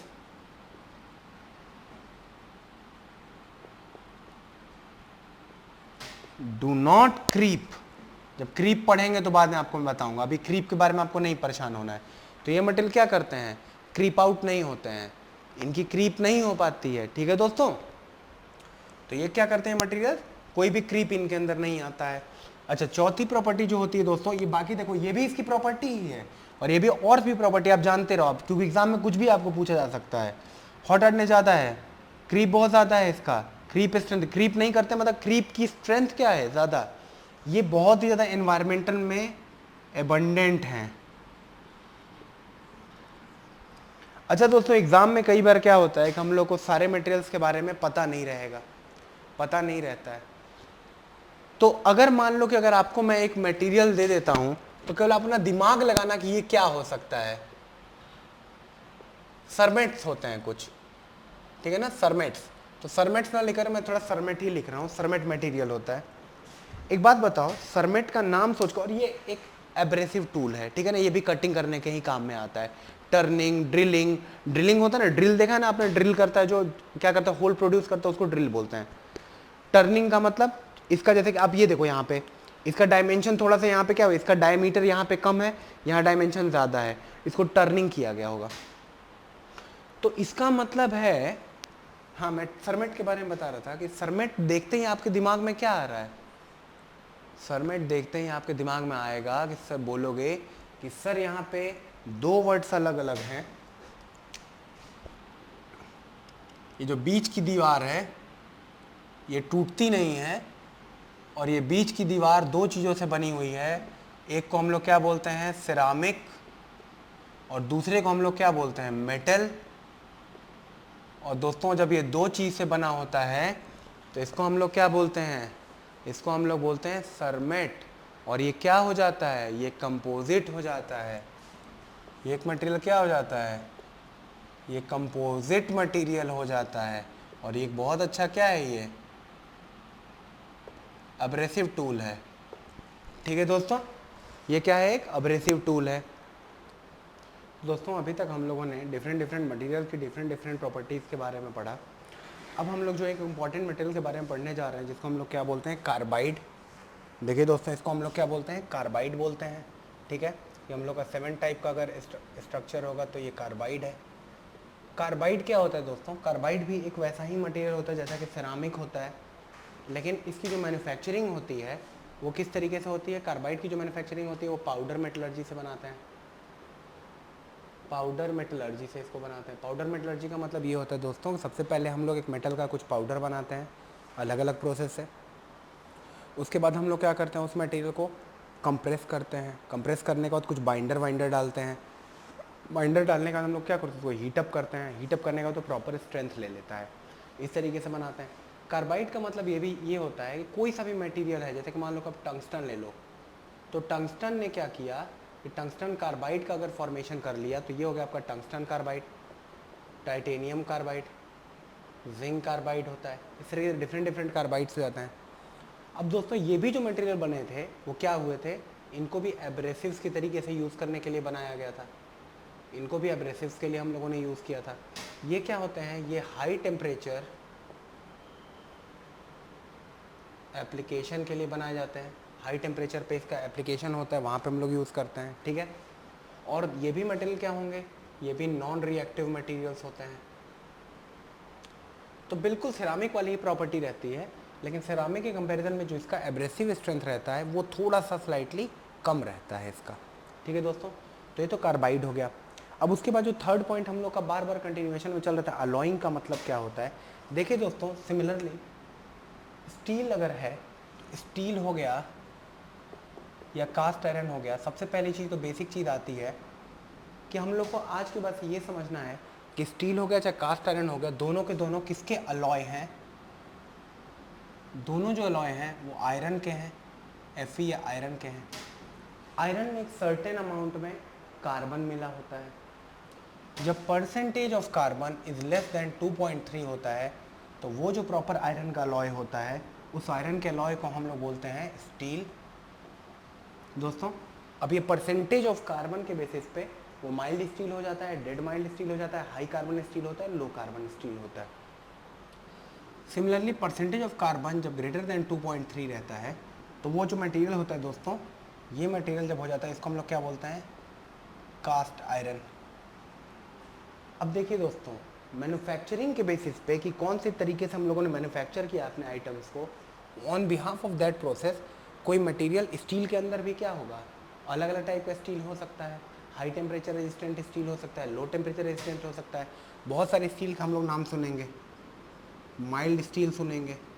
देखिए तो सबसे पहले तो आपको समझ में आ गया कि आयरन के अंदर क्या है, कार्बन जुड़ गया है तो ये ऑलरेडी एक अलॉय हो गया है, तो जुड़ गया। अगर मान लीजिए कि अगर कुछ भी नहीं जुड़ा होता, अगर 0.001% अगर नेचुरली प्रेजेंट कार्बन होता तो इसको हम लोग बोलते हैं रॉट आयरन। रॉट आयरन या ये क्या होता फिर उस कंडीशन में, प्योर आयरन होता। ये जो प्योर आयरन है ये केवल ट्रांसफार्मर कॉइल्स के अलावा हम लोग के कहीं पे भी काम का नहीं होता है। तो हम लोग क्या करते हैं कि आयरन के अंदर एक सर्टेन अमाउंट ऑफ कार्बन डालते हैं, अलॉइंग करते हैं, तो दोस्तों हम लोगों ने देखा कि अलग अलग परसेंटेज ऑफ कार्बन के बेसिस पे क्या किया गया है कि अलग अलग स्टील और रॉट आयरन और कास्ट आयरन के अंदर डिवाइड किया गया है। अब परसेंटेज ऑफ कार्बन अगर 2.3 से ज़्यादा होता है तो कास्ट आयरन बन जाता है, और परसेंटेज ऑफ कार्बन अगर 2.3 से कम रहता है तो क्या हो जाता है, स्टील हो जाता है। अब देखिए दोस्तों, उसी के बिहाफ पे माइल्ड स्टील होता है, उसके बाद हाई कार्बन स्टील होता है, अब उसके बाद क्या होता है, मीडियम कार्बन स्टील होता है। ठीक है दोस्तों, इसके बाद होता है हाई स्पीड स्टील होता है। इसके बाद दोस्तों आप सुनेंगे अलग अलग नाम आते रहते हैं टर्मिनोलॉजीज़ के अंदर, हाई स्पीड स्टील हो गया, हैडफील्ड स्टील होगा। ठीक है दोस्तों, तो ये तो अलग अलग टाइप के सिंपल स्टील हो गए। मान लीजिए अपार्ट फ्रॉम कार्बन, अगर उसके अंदर मान लीजिए आपने क्रोमियम ऐड कर दिया तो ये हो जाएगा आपका स्टेनलेस स्टील। अगर क्रोमियम और निकल को आपने ऐड कर दिया तो नाइक्रोम स्टील हो जाता है, जिसको कि हम लोग आर्मर में यूज़ करते हैं। इसके अलावा दोस्तों क्या होता है, किल्ड स्टील होता है। किल्ड स्टील होता है, किल्ड स्टील इसको बोलते हैं। अगर ऑक्सीजन को आप क्या कर दें, अगर ऑक्सीजन को आप रिमूव कर दें तो किल्ड स्टील बन जाता है, उसके लिए आप सिलिकॉन ऐड करते हैं। तो इतना समझ में आ गया हम लोग को कि अलग अलग अलॉइंग एलिमेंट डाल के और थोड़ा थोड़ा प्रोसेस के अंदर वेरिएशन लगा करके हम लोग अलग अलग टाइप के स्टील्स को पा सकते हैं। तो जब स्टील आएगा तो स्टील के हम लोग अंदर इस चीज़ को कवर करेंगे। सिमिलरली दोस्तों जो कास्ट आयरन होता है, वो कास्ट आयरन के बारे में अगर हम लोग देखें तो कास्ट आयरन के बारे में हम लोग पढ़ेंगे कि अलग अलग कास्ट आयरन होते हैं। ग्रे कास्ट आयरन होता है, वाइट कास्ट आयरन होता है दोस्तों। इसके बाद दोस्तों चिल्ड कास्ट आयरन होता है, मैलिएबल कास्ट आयरन होता है। दोस्तों ये सब हम लोग इसलिए पढ़ रहे हैं क्योंकि ये सब चीज़ें एग्जाम में पूछी जाती हैं आपकी। जो 4th नंबर की जो टाइप की स्टील है उसको हम लोग क्या बोलते हैं, मैलिएबल कास्ट आयरन बोलते हैं। मैलिएबल कास्ट आयरन हो गया। इसके अलावा नॉड्यूलर कास्ट आयरन होता है। ये सारी चीज़ें with the course of time आती जाएंगी और हम लोग उसको धीरे धीरे करके पढ़ते जाएंगे। तो नॉड्यूलर कास्ट आयरन होता है। नॉड्यूलर कास्ट आयरन के अलावा जो होता है वो हम लोग को स्फेरॉइडल कास्ट आयरन हम लोग पढ़ेंगे। फिर हम लोग आयरन के बहुत सारे अलग अलग फॉर्म्स के बारे में जानेंगे कि जैसे कि अच्छा देखिए यहाँ पे परसेंटेज ऑफ कार्बन अगर कम होता है तो ये मटेरियल जो हो जाएगा वो डक्टाइल हो जाएगा। और डक्टाइल और ब्रिटल की डेफिनेशन मैं बता चुका हूँ आपको, बाद में आपको फर्दर मैं स्ट्रेस स्ट्रेन डायग्राम के साथ भी इसको आपको और बताऊंगा। तो नॉड्यूलर कास्ट आयरन हो गया, स्फेरॉइडल कास्ट आयरन हो गया। तो ये आपके अलग अलग टाइप के कास्ट आयरन हो गए दोस्तों। इसी तरीके से देखिए अगर जिंक है और कॉपर है तो दोस्तों अगर मैं जिंक के साथ में कॉपर को अगर ऐड कर देता हूँ दोस्तों तो इसके बाद ये जो मटेरियल हो जाएगा ये ब्रॉन्ज बन जाता है। ये भी क्या है, हम लोगों ने अलॉइंग ही किया। इसके बारे में हम लोगों ने क्या किया, अलॉइंग कर दिया है, तो ये ब्रॉन्ज बन जाएगा। अगर वहीं पे मैं जिंक के साथ में क्या करूं, अगर टिन को ऐड कर दूं तो ब्रास हो जाएगा। अब कुछ सर्टेन परसेंटेज ऑफ टिन के ऊपर ये डिपेंड करेगा। ठीक है, अगर मान लिया टिन का कंपोजिशन अगर आप कम रखेंगे तो वो जो आपका म्यूजिकल इंस्ट्रूमेंट, जैसे आप गिटार बजाते हैं तो गिटार की जो स्ट्रिंग्स होती हैं वो ब्रास की बनी रहती हैं। जो फ्लूट होता है FLUTE, तो फ्लूट जो होता है जिसको हम लोग बांसुरी बोलते हैं, वो किस चीज़ की बनाई जाती है, ब्रास की बनाई जाती है। तो जितने भी म्यूजिकल इंस्ट्रूमेंट होते हैं वो ब्रास के बनाए जाते हैं। इसके अलावा हम लोग ब्रॉन्ज के अंदर पढ़ेंगे, गन मेटल के बारे में पढ़ेंगे, ब्रास और ब्रॉन्ज के अंदर, एडमिरलिटी ब्रास के अंदर पढ़ेंगे। इसके अलावा देखिए दोस्तों एक इंपॉर्टेंट स्टील और होता है, इनवार स्टील उसको बोलते हैं। इनवार स्टील पढ़ेंगे हम लोग। इनवार स्टील के अंदर क्या होता है, एक सर्टेन अमाउंट ऑफ निकल होता है। ऐसा होने की वजह से क्या हो जाता है, उसका थर्मल कोफिशिएंट जो होता है, निकल को हम लोग ऐड कर देंगे तो उसके अंदर जो उसका अल्फा हो जाएगा जो कि थर्मल कोफिशिएंट होता है, यानी कि delta L is equals to L alpha delta T. तो ये डेल्टा एल क्या हो जाएगा, ये जो वैल्यू होगा ये क्या हो जाएगा, कम हो जाएगा। अगर ये वैल्यू डेल्टा एल कम हो जाएगा इसका मतलब क्या हो जाएगा, टेम्परेचर के साथ में हमारा मटेरियल ज़्यादा अच्छा हो जाएगा, तो हम लोग उसको प्रेसीजन इंस्ट्रूमेंट के अंदर यूज़ कर लेंगे। दोस्तों इसी तरीके से ब्रास के अंदर भी बहुत सारे टाइप के ब्रास होते हैं। वाइट ब्रास होता है, ग्रीन ब्रास होता है, येलो ब्रास होता है, एडमिरलिटी अलॉयस होते हैं, गन मेटल होता है। ये सारी चीज़ें हम लोग कहाँ पे यूज़ करेंगे, क्योंकि इन मटेरियल्स का जो टेम्परेचर कोफिशिएंट होता है वो सफिशिएंट होता है, इसलिए हम लोग कंडेंसर ट्यूब्स वगैरह में यूज़ कर लेते हैं, साथ में नॉन रिएक्टिव भी हो जाता है। ब्रॉन्ज के अंदर अगर आप सर्टेन परसेंटेज ऑफ कार्बन से ज़्यादा अगर 25% तक अगर आप कॉपर ऐड कर देंगे तो ये दोस्तों आपका बन जाएगा बेल मेटल। ये बेल मेटल का मतलब ये हो गया क्या कि पहले वाला जो ब्रास था उसमें अगर एक टिन जो था एक लिमिटेड अमाउंट में था तो वो म्यूजिकल आवाज़ देता था। यहाँ पे अगर आपका एक सर्टेन अमाउंट से ज़्यादा कॉपर हो जाएगा तो वो बेल मेटल हो जाएगा। बेल मेटल का मतलब है कि वही जो आपके कॉलेजेस में बेल्स होते हैं ना, वो बेल बनाने के काम में आता है, डोरबेल होता है, तो वहाँ पे क्या काम आ जाता है आपका, वहाँ पे आपका काम आ जाता है ब्रॉन्ज। इसी तरीके से दोस्तों अगर एल्यूमिनियम के अंदर एक फिनोमेना आएगा, बाद में आपको मैं बताऊंगा, जिसको प्रेसिपिटेशन हार्डनिंग बोलते हैं। अगर मैं एल्यूमिनियम के अंदर सर्टेन परसेंटेज ऑफ कॉपर को अगर ऐड कर दूं, अगर मैं अपने एल्यूमिनियम में सर्टेन परसेंटेज ऑफ कॉपर को अगर मैं ऐड कर दूं तो ये मेरा जो मटेरियल बन जाएगा वो देखिए एल्यूमिनियम के अलग अलग अलॉय बनेंगे। ड्यूरालुमीन बन जाएगा, हिंडेलियम बन जाएगा। ये हिंडेलियम नाम इसलिए क्योंकि इसको हिंदुस्तान एल्यूमिनियम कंपनी ने, हिंडाल्को ने बनाया था। फिर वाई अलॉय बनता है। ये सारे एल्यूमिनियम के डिफरेंट डिफरेंट ग्रेड्स के मटेरियल होते हैं, अलग अलग एप्लीकेशन है। जैसे कि आपका एल्यूमिनियम का जो एप्लीकेशन है उसकी स्ट्रेंथ केवल 400 मेगापास्कल है, लेकिन अगर मैं कॉपर को ऐड करके और प्रेसिपिटेशन हार्डनिंग करवा दूं तो ये मटेरियल मेरा ड्यूरालुमीन बन जाएगा, इसकी स्ट्रेंथ ज़्यादा हो जाएगी। इसी तरीके से क्या होता है कि बहुत सारे मटेरियल में बहुत सारे टाइप के अलॉइंग करके दुनिया भर के मटेरियल बनाए गए हैं और सबका एक फिक्स कंपोजिशन है, लेकिन एग्जाम्स में कभी भी आपसे वो मटेरियल पूछे जाएंगे जिनका कि एप्लीकेशन क्या होगा, बहुत ही ज़्यादा होगा। अच्छा दोस्तों, जब मैंने आपको मटेरियल साइंस के बारे में बता रहा था तो मटेरियल साइंस के बारे में मैंने आपको क्या बताया था कि मटेरियल साइंस एक ऐसा सब्जेक्ट है जिसको कि स्ट्रेंथ और स्टिफनेस से लेना देना नहीं है। आपका मटेरियल साइंस को जो लेना देना है वो लेना देना है माइक्रो स्ट्रक्चर से, क्योंकि माइक्रो स्ट्रक्चर स्ट्रेंथ वगैरह को क्या करता है, चेंज करता है। माइक्रो स्ट्रक्चर से आपका कोई मटेरियल डक्टाइल होता है, माइक्रो स्ट्रक्चर से कोई आपका मटेरियल ब्रिटल होता है, कोई मटेरियल टफ होता है। जो भी प्रॉपर्टीज होती हैं वो कहाँ से गवर्न होती हैं, वो गवर्न होती हैं यहाँ से, कहाँ से, अलॉइंग से डिपेंड करती हैं। ठीक है दोस्तों। इसके अलावा अगर मैं आपको एक चीज़ बताऊं, जैसे कि बहुत ही ज़्यादा अगर आप दुकान पे इलेक्ट्रॉनिक कंपोनेंट्स में गए होंगे तो आपका एक प्रिंटेड सर्किट बोर्ड होगा। अगर आप कभी अपने मोबाइल का आईसी देखेंगे, जिसको हम लोग आईसी बोलते हैं, तो उस पर क्या होता है, इस तरीके से बहुत सारे डॉट्स होते हैं। ये जो ढेर सारे डॉट्स होते हैं, यहाँ पे छोटी छोटी चिप्स को हम लोग क्या करते हैं, बैठाते हैं। तो ये जो प्रिंटेड सर्किट बोर्ड होता है, जिसको हम लोग पीसीबी बोलते हैं, प्रिंटेड सर्किट बोर्ड, ये भी एक मटेरियल का बना होता है। ठीक है, वो पॉलीमर मैट्रिक्स होता है। अच्छा दोस्तों, जो ये इसको इससे ज्वाइनिंग करते हैं, ये ज्वाइनिंग का जो प्रोसेस होता है, इसको आप लोग सुना होगा लाइफ में अपने नाम, सोल्डरिंग बोलते हैं। तो सोल्डरिंग करने के लिए, दो मटेरियल को ऐड करने के लिए क्या होता है कि मटेरियल के मॉलिक्यूल्स के बीच में बॉन्ड को प्रोड्यूस करने के लिए एक सोल्डर मटेरियल को यूज़ किया जाता है। वो जो सोल्डरिंग मटेरियल होता है वो होता है लेड और टिन का अलॉय होता है। ठीक है दोस्तों, लेड का मेल्टिंग पॉइंट कम होता है और टिन का मेल्टिंग पॉइंट ज़्यादा होता है। अगर पीबी की वैल्यू अगर आपने बढ़ा दिया तो वो आपका सोल्डर मटेरियल हो जाएगा। ठीक है दोस्तों, और वहीं पे अगर आपने टिन की मात्रा जो है, अगर एसएन को अगर आपने इंक्रीज़ कर दिया तो दोस्तों अब जो मटेरियल बन जाता है वो बैबिट मटेरियल बन जाता है। और बैबिट जो होता है वो एक अलॉय होता है। किसका अलॉय होता है, लेड और टिन का अलॉय होता है। और इसको कहाँ पे यूज़ करते हैं दोस्तों, बेयरिंग्स में यूज़ करते हैं। जो आपकी बेयरिंग्स होती हैं ना गाड़ियों की, वहाँ पे आप क्या यूज़ करते हैं, बैबिट मटेरियल को यूज़ करते हैं। दोस्तों इस प्रकार से हम लोगों ने क्या किया, बहुत सारे मटेरियल्स के बारे में पढ़ा।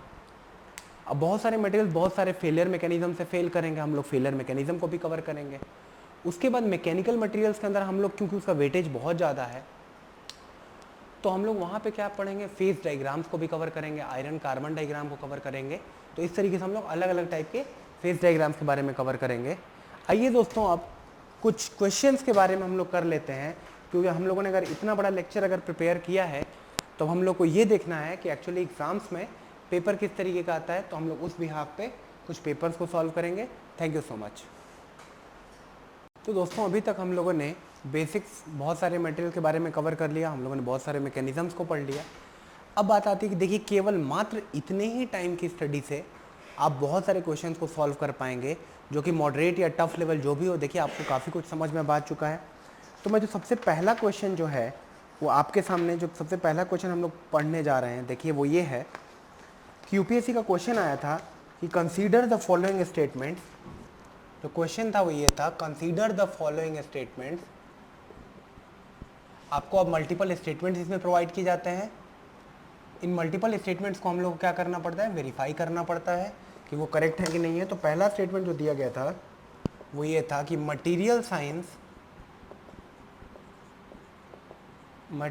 Science deals with the strength and stiffness behaviour. कि मटेरियल साइंस जो है वो क्या करता है, स्ट्रेंथ और स्टिफनेस बिहेवियर के साथ डील करता है। स्टिफनेस का मतलब कुछ नहीं होता है, स्टिफनेस का मतलब होता है लोड डिवाइडेड बाई जो डिफॉर्मेशन आया मटेरियल का। लोड डिवाइडेड बाई, लोड मतलब W को मैं लोड से डिनोट कर रहा हूँ और मैं इसको लोड डिवाइड बाई डिफॉर्मेशन को डेल्टा से डिनोट कर रहा हूँ। तो ये कह रहा है कि material science deals with the strength और स्टिफनेस बिहेवियर ऑफ कंपोनेंट्स, कि कंपोनेंट्स इसको बोलेंगे कंपोनेंट्स, ठीक है। Deals with strength and stiffness behaviour of the components. उसके अंदर लिखा हुआ है बिल्डिंग्स, मशीन्स, व्हीकल फैसिलिटी, जो भी दिया हुआ है, चलिए वो ब्रैकेट में है, उसके बारे में लिखते हैं। बेस्ड अपॉन their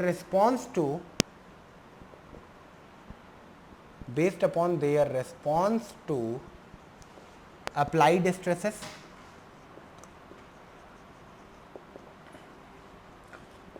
ठीक है दोस्तों, देखिए जब मटेरियल साइंस के बारे में हम लोग पढ़ रहे हैं तो मटेरियल साइंस में मैंने आपको स्ट्रेस पहले ही बता दिया था कि अगर आप किसी मटेरियल के ऊपर लोड लगाएंगे तो लोड डिवाइडेड बाय एरिया को आप क्या बोलेंगे, स्ट्रेस बोलेंगे। अगर आप उसको अंदर की ओर दबा रहे हैं तो अंदर की ओर दबाएंगे, उसका लेंथ क्या करेगा, डिक्रीज करेगा। अगर आप वर्टिकल डायरेक्शन में लोड लगाएंगे तो क्या करेगा, उसका स्ट्रेंथ उसके ऊपर स्ट्रेस, उसका डायमीटर क्या करेगा, इंक्रीज करेगा। तो ये सारे क्या हैं, ये कि स्ट्रेस हैं, अलग अलग स्ट्रेस हैं, ठीक है।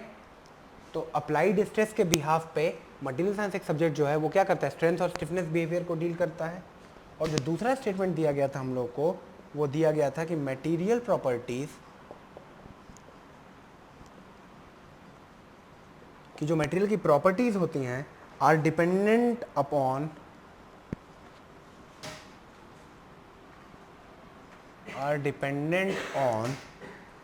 their microstructure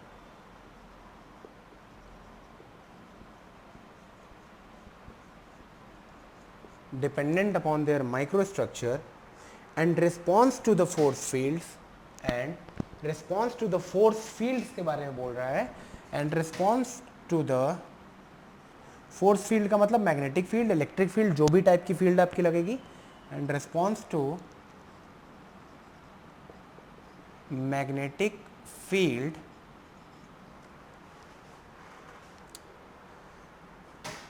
response to force field का मतलब सारे टाइप के फील्ड्स के बारे में क्वेश्चन दिया गया है। Response to the force field and surface interaction.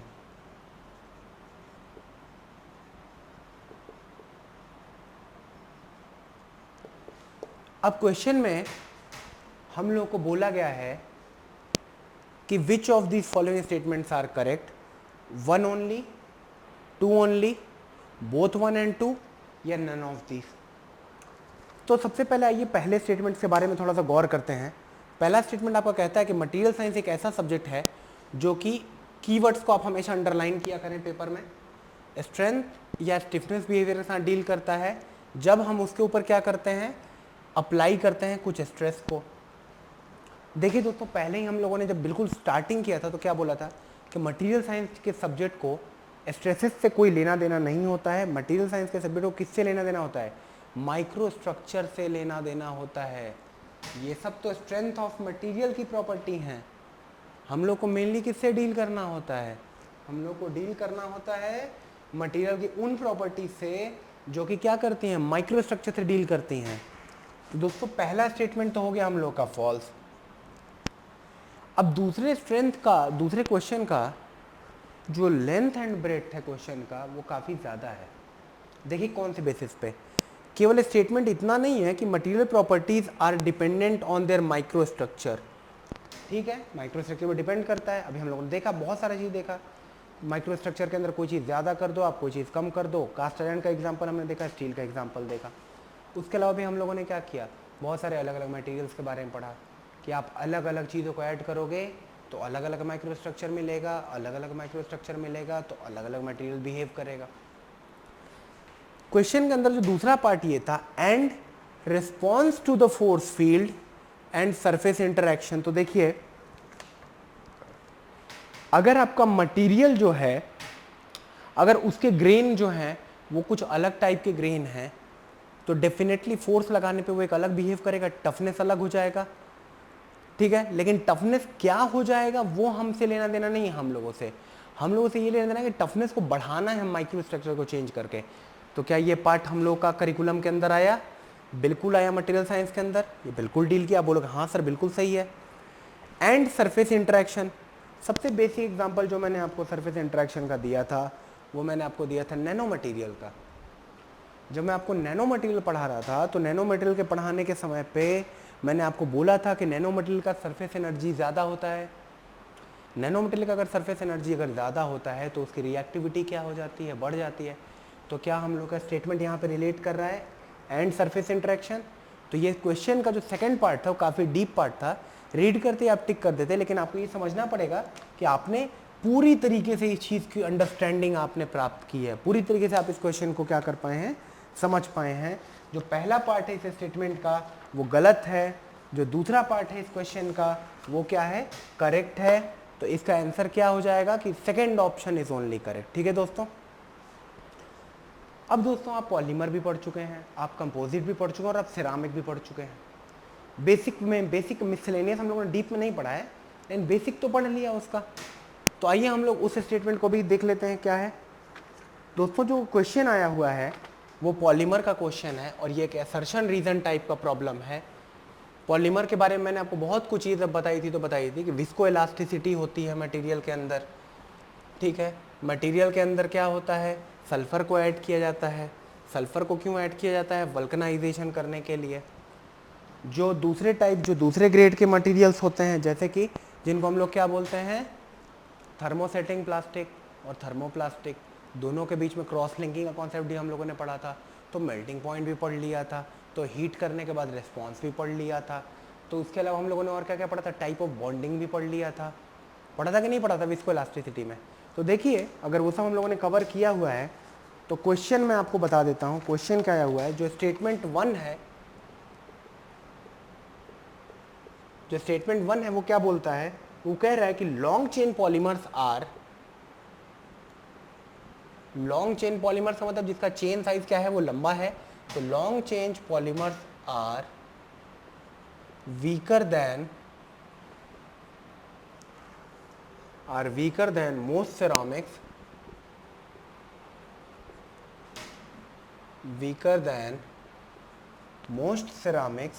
And metals. इसने केवल क्या बोला है कि जो लॉन्ग चेन पॉलीमर्स हैं वो मेटल और सिरामिक से क्या है, वीकर है। चलिए देखते हैं।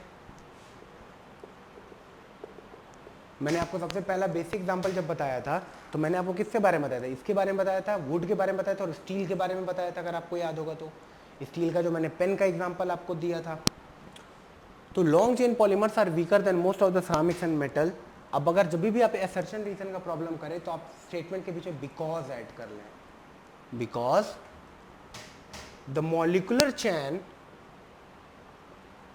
यानी कि वही कार्बन और हाइड्रोजन की बात हो रही है कि कार्बन और हाइड्रोजन की मदद से जो चेन बन रहा है, because the molecular chain in long chain polymers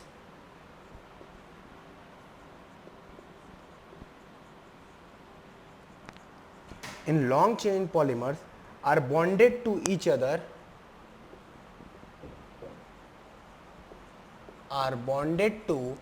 each other,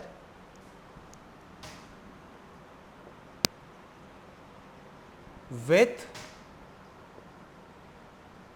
van der Waals bond. मैं चाहता हूँ कि आप इस क्वेश्चन को खुद से करें कि क्वेश्चन में ये कहा गया है कि लॉन्ग चेन पॉलीमर्स जो हैं वो मोस्ट सिरामिक और मेटल से वीकर होते हैं, क्योंकि जो मॉलिक्यूलर चेन होता है लॉन्ग चेन पॉलीमर्स के अंदर वो क्या होता है, वो एक दूसरे के साथ में वीक वैन डर वाल्स से बंधे होते हैं। मैं चाहता हूँ कि आप खुद से ट्राई करें और बिकॉज लगा के स्टेटमेंट को आप ऐड करें और फिर आप मुझको बताएं।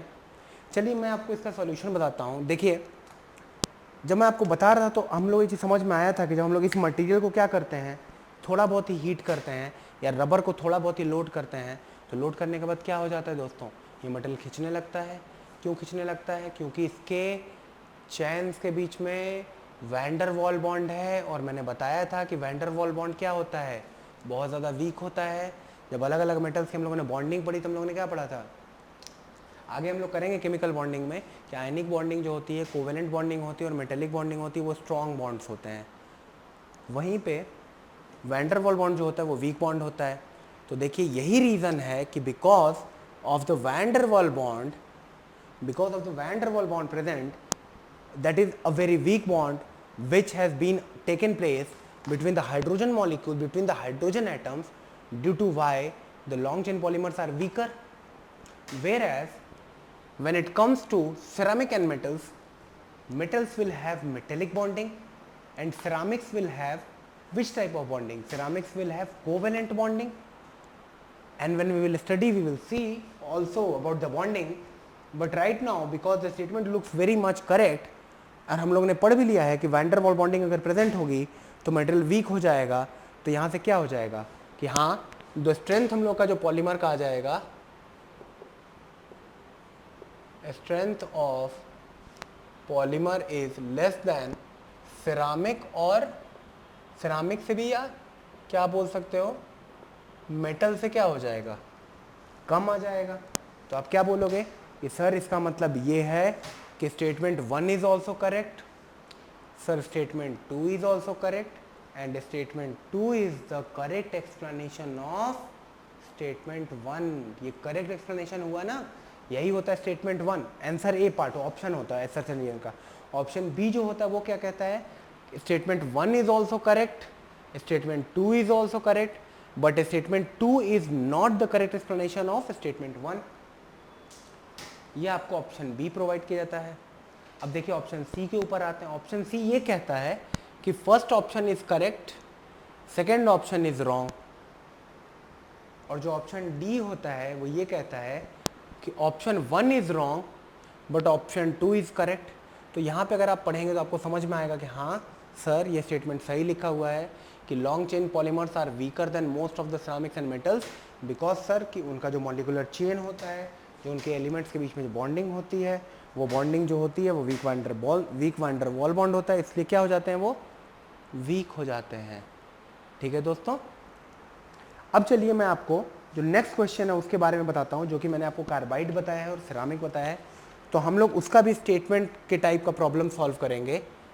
एक बात बताइए, क्या मैंने आपको कार्बाइड में कभी बताया था कि हाई टेम्परेचर रेजिस्टेंट होते हैं? आप बोलोगे हाँ सर। क्या मैंने आपको बताया था कि वो नॉन रिएक्टिव होता है एटमॉस्फेयर से? आप बोलोगे हाँ सर। क्या मैंने आपको बताया था कि उनका स्ट्रेंथ जो होता है वो मेटल से ज़्यादा होता है? आप बोलोगे हाँ सर। क्या आप ये बोलोगे कि हमेशा सिरामिक और कार्बाइड जो होते हैं वो क्या होते हैं, इंसुलेटर होते हैं? आप बोलोगे हाँ सर। क्या आप बताओगे कार्बाइड पाउडर मेटलर्जी से बनाया होता है? बोलोगे हाँ सर। सिरामिक कैसे बनाया जाता है? मैं आपको बताऊंगा, स्लिप कास्टिंग बोलते हैं, तो मैं आपको स्लिप कास्टिंग में बताऊंगा।